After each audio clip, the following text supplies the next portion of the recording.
fait, je dis bien, je signale que tout n'a pas été fait. Ce que je peux vous dire, vous avez peut-être entendu parler, c'est le lieu de remercier le ministre de l'administration du territoire, qui est en train de mettre les tuyaux pour la finalisation de la fonction publique locale.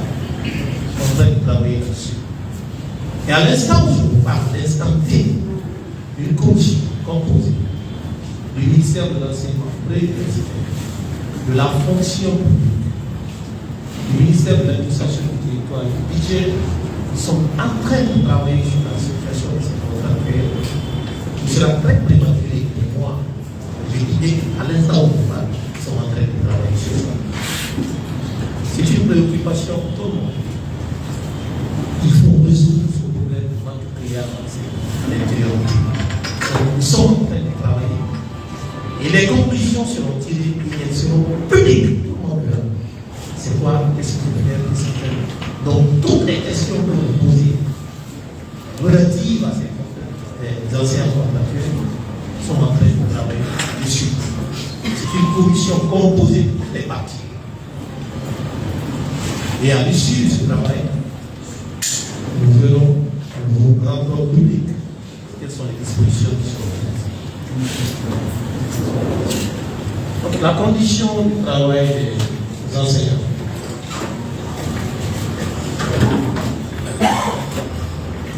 Vous savez, l'éducation, l'enseignant n'a pas de prix policier. Quand on choisit l'enseignement, c'est un sacerdoce. Tu ne peux jamais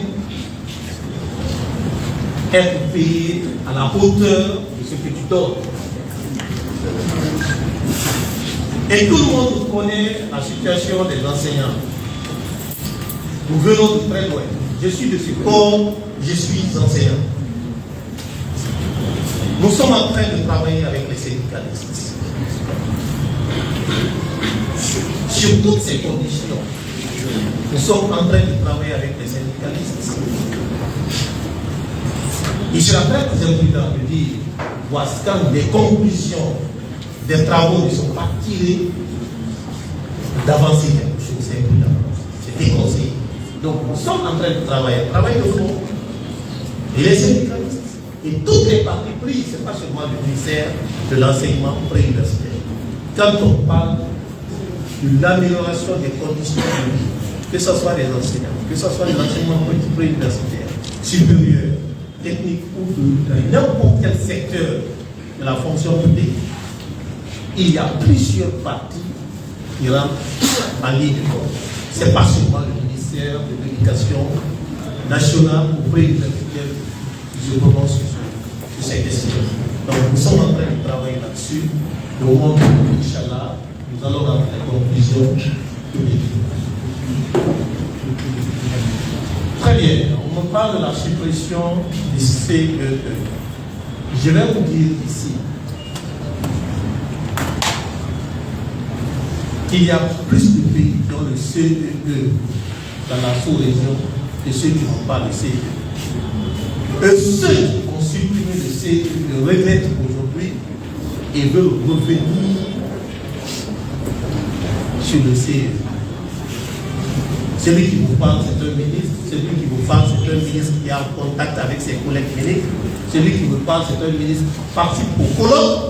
Celui qui vous parle, c'est un ministre qui partage les idées avec les autres ministres. Je ne suis pas en train d'exprimer une humeur. Je suis en train de dire exactement ce qui se passe ailleurs. Pourquoi supprimer le CEE? Un point qui interroge.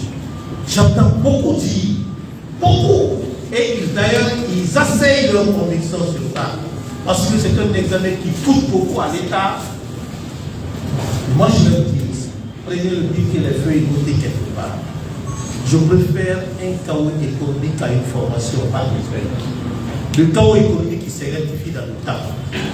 La formation bâclée persiste toujours. Si vous comprenez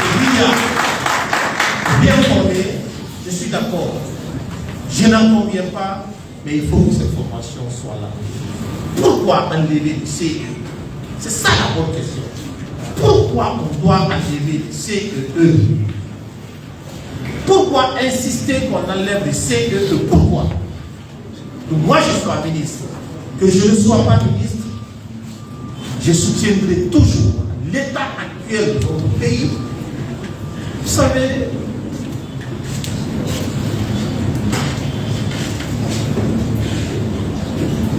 quand on doit faire quelque chose, il faut d'abord faire une prévision. Il faut chercher à comprendre pourquoi devrait-on faire ça. Pourquoi on doit éliminer le CEE.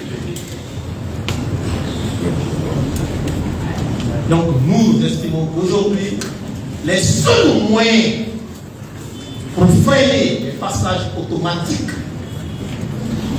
pour le moment, ce sont les classes du CEE, les classes de lycée et les classes de terminale. Ça, c'est vrai. Au moment venu, je pense que ces questions sera débattue, mais pour le moment, tous les pays, je le dis avec une précision, qui ont opté pour ce que vous venez de dire, remettent et veulent revenir encore au CEE. Et il y a plus de pays qui sont dans le CEE que de pays qui ne sont pas dans le CEE. Le coût global des examens, c'est une question qui revient souvent.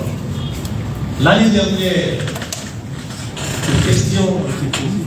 Beaucoup ont dit que le coût des examens était 90 milliards. Que nous avons eu 90 milliards pour organiser les examens nationaux. Et cette année, j'entends les gens parler de 117 milliards, de 180, je vois tout. Mais personne n'est venu me poser la question quel est le coût. Chacun dit ce qu'il faut dire. Vous savez, c'est très grave. Et surtout d'ailleurs, quand j'entends certains journalistes, on aurait appris à 120 milliards. C'est grave, c'est très grave. Quand on ne vient pas à la source pour s'informer des autres, moi je vous félicite pour la question. Mais on va divaguer, on va raconter des contre-vérités. On va se mettre et dire des choses qu'on n'a même pas la moitié de ce qu'ils disent. On n'a même pas reçu la moitié de ce qu'ils disent. L'année dernière, on était à 45 milliards. Avec les 45 milliards, il vient de dire nous avons augmenté les prix de tous les surveillants sur toute l'étendue du territoire. Et cette année, à part les primes de tous les surveillants, nous avons aussi augmenté les primes de tous les superviseurs. De 40%, je vous dis. De deux, nous avons aussi les chauffeurs qui accompagnent, qui sont sur le terrain, tout comme les cadres. J'ai insisté, nous avons insisté. Nous avons aussi fait des primes pour tout le monde. Seulement avec 55 milliards. Quand on sait qu'il y a eu des échecs, que le nombre était presque doublé, le nombre de salles, le nombre d'enseignants, le nombre de collecteurs. Mais quand j'entends les gens parler de 115 milliards, de 120 milliards, je ris jaune, je me dis, ils n'ont pas compris. Tout le problème, c'est comment parler, comment alimenter la presse, ils ne viennent pas à la source pour comprendre. Heureusement que vous êtes là tous, vous savez désormais que c'est 55 milliards, donc prenez le titre, notez-le quelque part, parlez sur ça. 55 milliards.